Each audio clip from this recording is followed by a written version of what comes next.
Yang kedua, pelanggaran agama ini yang terjadi pada banyak kaum wanita adalah kaum wanita berziarah ke makam-makam dan melakukan perjalanan ke tempat tersebut, terutama kubur Nabi, sebagaimana telah menjadi fenomena.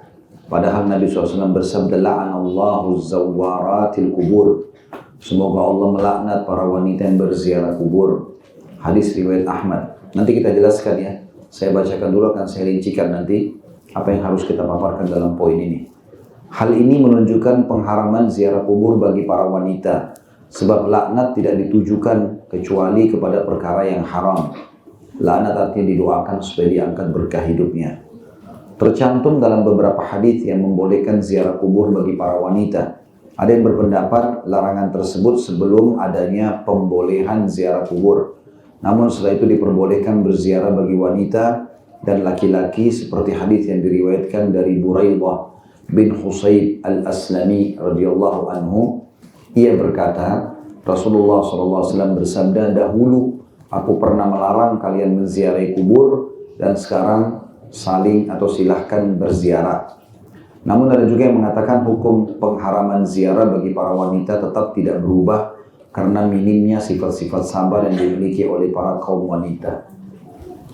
Para peneliti berpendapat larangan wanita berziarah berkaitan dengan perkara haram yang mereka lakukan, seperti berhias, meratap, kurang sabar, jeritan. Ya.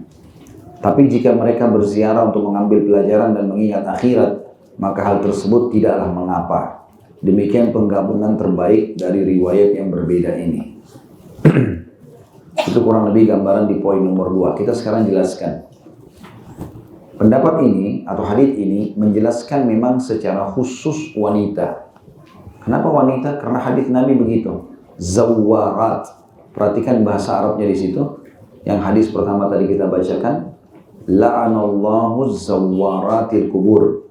Semoga Allah melaknat para wanita yang berziarah kubur. Dari hadits ini keluar hukum laki-laki. Laki-laki boleh ziarah kubur kapan saja, gitu kan? Di sini karena ada hadits ini, maka diitlakkan hadits ini dari pendapat pertama tidak boleh sama sekali wanita ziarah kubur. Ya, baik itu ada fitnah atau tidak ada fitnah. Ini pendapat pertama. Ya, tentu semua ini dengan pertimbangan-pertimbangan karena rata-rata wanita lebih terbawa perasaan. Misal contoh, dia datang ziarah di kubur anaknya. Mungkin anak itu sangat dia cintai. Makanya dia jerit-jerit, nangis-nangis. Mungkin dia akhirnya mengucapkan kalimat buruk buat dirinya. Ya Allah, matikan juga saya misalnya. Atau apalah gitu kan. Itu kan tidak boleh. Kata Nabi SAW, jangan kalian doakan diri kalian, keluarga kalian dan harta kalian dengan keburukan. Sehingga malaikat lewat mengaminkan dan diijabah. Jadi nggak boleh. Termasuk kita lihat diri kita di cermin, nggak boleh bilang kok saya jelek ya. Misal menghina diri sendiri. Ciptaan Allah, kita nggak ada andil di alis kita, nggak ada andil di rambut kita. Ini Allah yang ciptakan. Nggak boleh kita hina gitu ya. Itu contoh, itu yang paling umum sering terjadi ya. Atau mungkin mereka melakukan ritual-ritual yang tidak pernah Nabi contohkan. Ya. Ini bahaya sekali ritual-ritual ini. Bahkan saya dapatkan informasi di Indonesia terjadi seperti itu. Ada salah satu jemaah yang berkeluh kesah dengan saya, kalau ada kerabatnya, itu jadwal sepekan atau sebulan minimal 2 kali ziarah kubur. Harus, tapi ziarah kuburnya ini khusus untuk datang minta-minta pada kuburan tersebut. Gitu kan. Dianggap ini karena kuburan orang soleh, bisa minta-minta di situ. Nah, perlu kita garis bawahi, ini tidak ada dalam syariat. Minta sama orang mati, nggak ada. Ziarah kubur ada dalam syariat. Nanti kita jelaskan pendapat kedua, dan kita akan cenderung dengan itu. Artinya perempuan pun boleh berziarah kubur, tapi ada syarat-syaratnya. Nah, banyak orang datang ke kuburan minta-minta pada kuburan itu. Dia dalam sholat bilang, iyyaka na'budu wa iyyaka nasta'in. Artinya apa? Hanya kepadamu kami menyembah, hanya kepadamu kami minta tolong. Tapi habis salam pergi kuburan sebelah masjidnya minta. Bagaimana komitmen tadi perkataan Anda itu? Hanya kepadamu ya Allah, hanya kepadamu. Para sahabat Nabi itu kalau sendal mereka putus langsung angkat tangan ke langit minta kepada Allah. Ya Allah, sendal saya putus, gantikan. Sendal minta dari langit. Allah nggak akan lemparan sendal dari langit. Tapi Allah akan berikan sesuai dengan alam kita manusia, gitu kan? Sama kalau kita sakit, ya Allah sembuhin saya. Allah tidak akan melempar obat dari langit. Tapi Allah akan buat sistem dalam kehidupan kita namanya sunnatullah. Maka Allah akan buat kita nanti konsultasi sama dokter yang cocok, resepnya cocok, sembuh, gitu kan? Seperti kita kalau minta, ya Allah saya lapar, berikanlah makanan. Allah akan kasih kita makanan dan Allah akan hilangkan. Tapi ada proses sunnatullah, proses. Kita harus makan kunyah dulu, telan dulu, baru hilang kan gitu. Tidak ada orang bilang ya Allah saya lapar, tiba-tiba hilang laparnya. Ada proses sunnatullah yang Allah ciptakan di situ. Nah, kita harus paham masalah. Semua ada prosesnya, gitu ya. Seperti itulah memahaminya. Baik. Jadi tidak boleh minta-minta pada makhluk atau benda ini. Saya kasih contoh rasional yang paling nyata adalah sikap Ummul Mukminin Aisyah radhiyallahu anha. Aisyah radhiyallahu anha ini adalah wanita yang sangat mulia, istri Nabi SAW. Beliau itu masih hidup setelah Nabi SAW meninggal lebih dari 30 tahun. Lebih dari 30 tahun masih hidup. Dan ini ranjangnya Aisyah, ini kuburan Nabi SAW. Satu ruangan begini. 30 tahun lebih. Belum pernah ada satupun riwayat Aisyah mengatakan, saya semalam sudah minta di kuburannya Nabi. Atau beliau buka rumahnya, ayo nih kuburannya Nabi ambil tanahnya.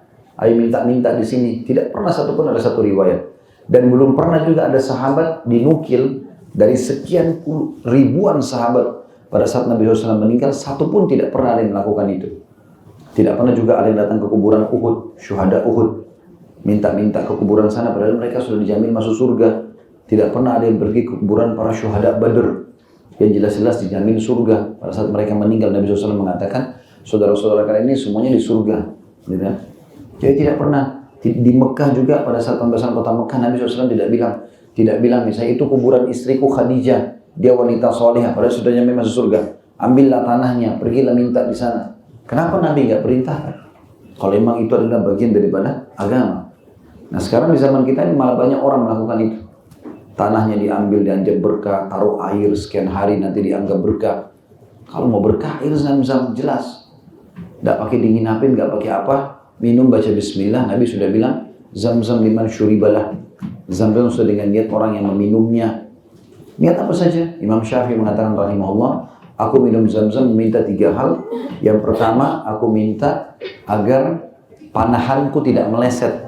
Beliau rahimahullah sangat suka dengan memanah. Beliau bilang setelah minum Zam-Zam saya berdoa Allah kabulkan. Tidak pernah meleset panah saya setelah itu. Yang kedua, saya minta menjadi ulama yang muslimin. Dan tidak ada yang tidak kenal Imam Syafi'i rahimahullah. Dan yang ketiga, saya minta agar dimasukkan ke dalam surga. Jadi itu yang jelas-jelas ada perintahnya. Kita harus batasi ibadah kita punya pagar lingkup. Ini tawakuf namanya. Tidak boleh kita menambah ibadah itu kecuali ada perintahnya. Jadi jangan dibuat gitu. Seperti itulah. Nah kalau kita ziarah kubur, ada adab-adabnya. Yang Nabi SAW perintahkan itu adalah mendatangi kubur, ya, ziarah kuburnya. Yang kedua mengucapkan salam kepada mereka. Banyak lafadznya. Assalamualaikum dara qaumin mu'minin. Keselamatan buat kalian wahai penghuni negeri orang-orang beriman. Gitu ya. Kemudian juga mendoakan mereka. Nabi SAW lanjutkan setelah salamnya, antumus sabiqun wa nahnu insyaallah bikum lahiqun. Kalian telah mendahului kami akan menyusul kalian. Ghafarallahu mustaqdimina minkum wal mustakhirina minna. Semoga Allah memaafkan orang-orang yang mendahulu, orang yang terdahulu di antara kalian dan orang yang akan menyusul di antara kami. Teman-teman kalau ketik di Google ini doa ziarah kubur keluar semua ragamnya, macam-macam. Tapi ini salah satunya contoh. Nah yang Nabi SAW anjurkan dan beliau contohkan, beliau datang ucapin salam, terus doakan. Nah kalau kita lakukan ini silahkan. Mau berdoa 1 jam pun silahkan. Tapi tidak pernah dalam syariat menyiram air di kuburan misalnya. Apa manfaatnya membasahkan kuburan dengan air? Kalau kita bilang misalnya kuburannya kering Ustaz. Mana lebih kering dengan kuburan di Baqi, di Madinah? Panas, pecah-pecah tanahnya. Gak pernah Nabi contohkan 1 kali pun. Kenapa Nabi gak contohin? Karena gak ada hubungannya antara siram air itu dengan kuburannya. Yang penting adalah amal setelah dia meninggal. Kita yang masih hidup perbanyak amal buat dia. Gitu kan? Sama dengan menaburi bunga. Ada yang beristidlal, mengambil dalil bahwasanya menaburi bunga itu diambil daripada sikap Nabi SAW. Beliau pernah melewati 2 kuburan, lalu beliau bilang dengan sahabat yang kebetulan 2 orang mendampinginya, 2 penghuni kuburan ini sedang disiksa sekarang. dan keduanya disiksa dengan hal yang mereka anggap tidak besar tapi itu besar. Yang pertama suka mengadu domba, yang kedua suka tidak cebok pada saat kencing. Itu sebab siksa kubur. Lalu Nabi SAW bilang kepada para sahabat yang dua ini, coba ambilkan saya pelapa kurma, satu daunnya tempat daunnya lembaran daunnya pohon kurma, pelapahnya lengkap, ambil.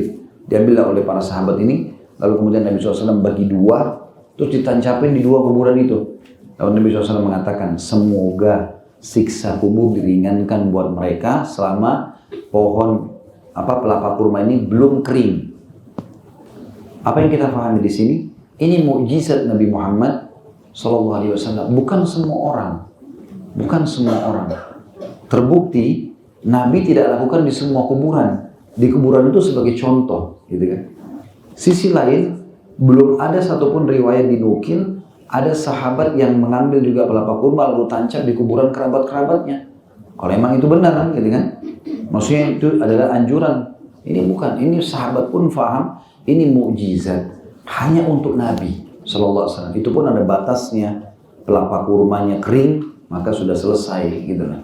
Seperti itu. Jadi jangan sampai ini disalahfahami. Sehingga ini kita ikutin tradisi orang Muslim ambil bunga ditaburin di kuburan tersebut. Tidak pernah dicontohkan.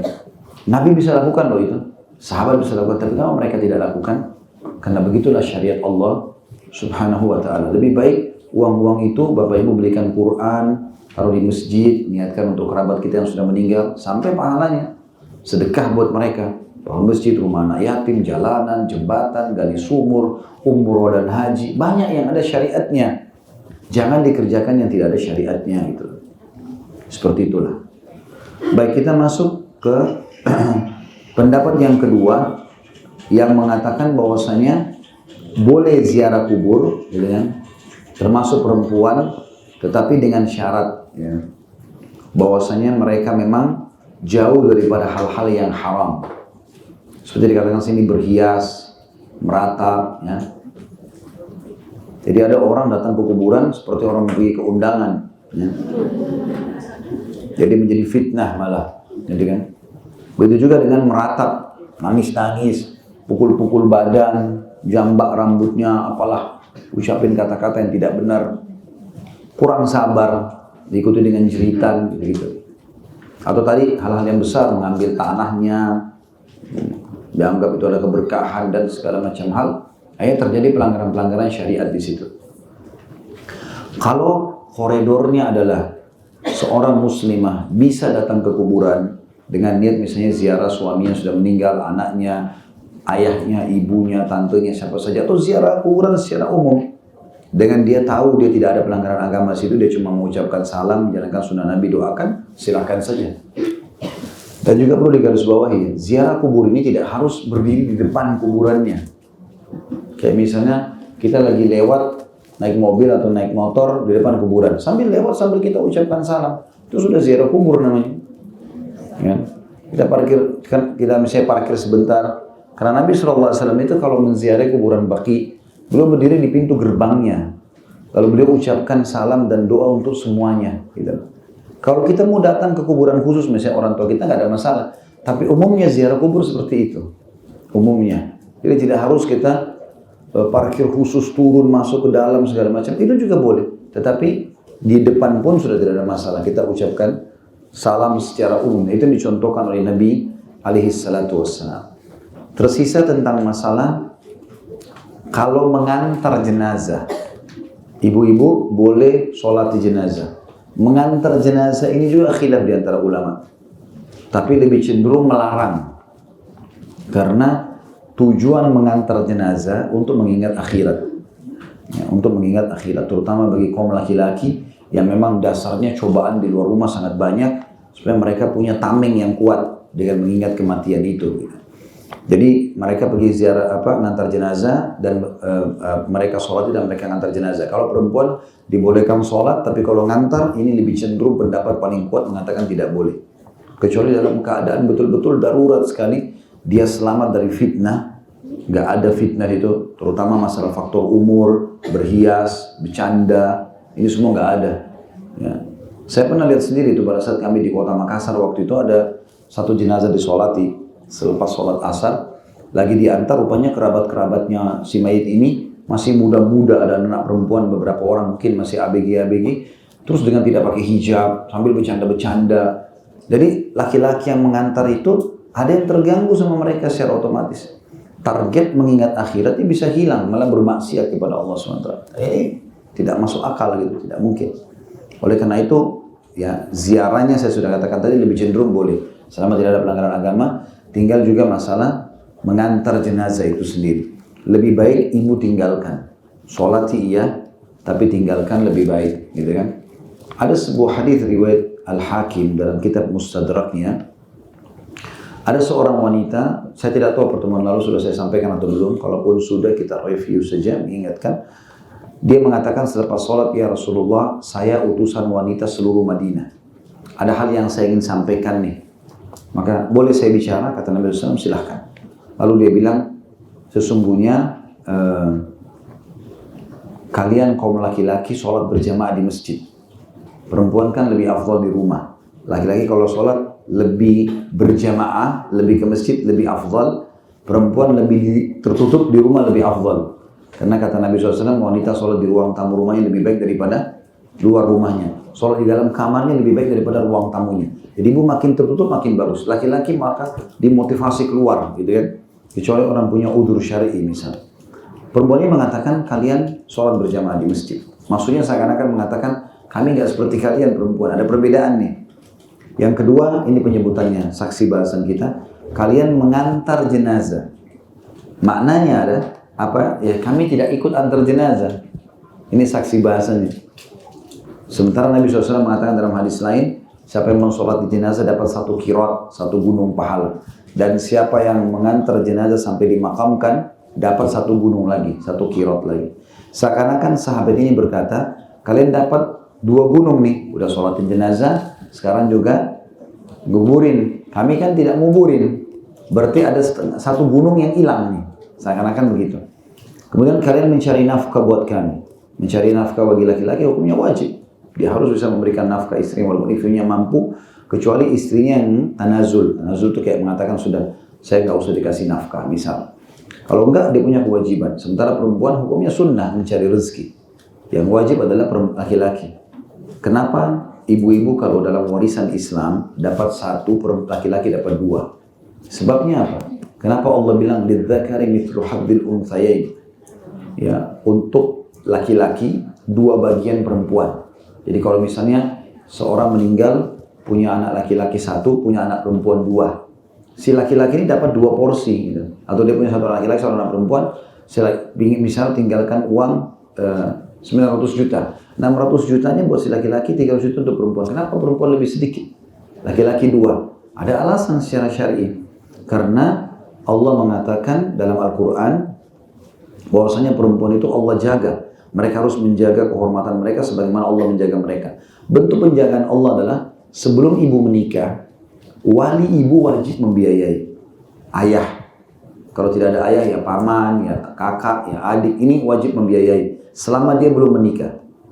Jadi dalam kondisi belum menikah sudah aman, dinafkahi, makanannya, minumannya, pakaiannya itu dibiayai oleh walinya. Kalau dia sudah menikah, maka pindah ke suaminya. Jadi perempuan dalam 2 keadaan aman, sebelum nikah atau sesudah nikah. Kalau laki-laki, kewajiban diberikan nafkah oleh orang tuanya hanya sampai balik. Setelah balik bukan kewajiban lagi. Jadi kan? Kalau perempuan sampai dia menikah, kalau dia sampai 50 tahun pun belum menikah, walinya tetap wajib menafkahinya. Maka perempuan dalam 2 keadaan aman, laki-laki sampai balik saja. Itu pun setelah dia bekerja atau dia menikah, dia harus wajib membiayai orang tuanya, membiayai istrinya, membiayai anaknya. Jadi banyak bebannya seperti itulah. Nah, kalian mencari nafkah. Dan kata Nabi SAW, orang yang mencari nafkah ikhlas untuk keluarganya, maka dia seperti mujahid di jalan Allah. Tidak ada pahalanya. Yang keempat, kalian berjihad di jalan Allah, berperang. Ya. Nabi SAW mengatakan 2 telapak kaki yang tersentuh debu medan perang tidak akan disentuh oleh api neraka. Utamanya besar sekali, gitu kan? Nabi SAW pernah ditanya oleh sahabat, ya Rasulullah, kira-kira apa amalan yang bisa mengimbangi pahalanya jihad? Kata Nabi, saya tidak temukan. Ya Rasulullah, siapa tahu ada. Saya tidak temukan sampai 3 kali. Sampai Nabi SAW mengatakan tidak bisa ditemukan karena perumpamaan orang yang pergi jihad seperti dia sepanjang harinya itu berpuasa walaupun dia tidak puasa dan malamnya sholat tahajud full, tidak tidur. Sampai dia pulang dari medan jihad. Jadi pahalanya sangat besar seperti itu. Jadi wanita ini saya ulangi lagi mengatakan ya Rasulullah, kalian kaum laki-laki ya sholat berjamaah di masjid, kemudian mengantar jenazah, kemudian mencari nafkah buat kami dan berjihad. Sementara kami wanita mengurus rumah kalian, mengurus anak-anak kalian, pakaian kalian, dan juga menjadi tempat syahwat kalian. Gitu. Jadi mau biologis tinggal ngajak istrinya misalnya. Ini 4 hal. Tapi pertanyaan sahabatnya cerdas. Dia mengatakan ya Rasulullah, kan berbeda tugas nih. Apakah pahala kami dengan pahala kalian sama? Ini pertanyaannya. Maka Nabi SAW balik kepada para sahabat laki-laki lalu berkata, ada nggak pertanyaan dalam Islam yang lebih penting daripada ini? Maksudnya seakan-akan Nabi mau bilang kalau laki-laki memahami tugasnya, perempuan memahami tugasnya, maka sempurnalah kehidupan ini. Karena saling memenuhi, nggak mungkin saling desak-mendesak, apalagi pekerjaan dan tugas gitu. Lalu Nabi SAW, sahabat laki-laki diam, lalu Nabi menghadap ke perempuan itu lalu berkata, pulanglah dan sampaikan kepada seluruh wanita yang kau temui kalau pahala kalian sama. Gitu kan. Tapi saksi bahasan kita di sini adalah wanita ini mengatakan kalian mengantar jenazah. Seakan-akan maknanya adalah kami perempuan tidak mengantar itu. Ya, sebagaimana sudah saya jelaskan tadi.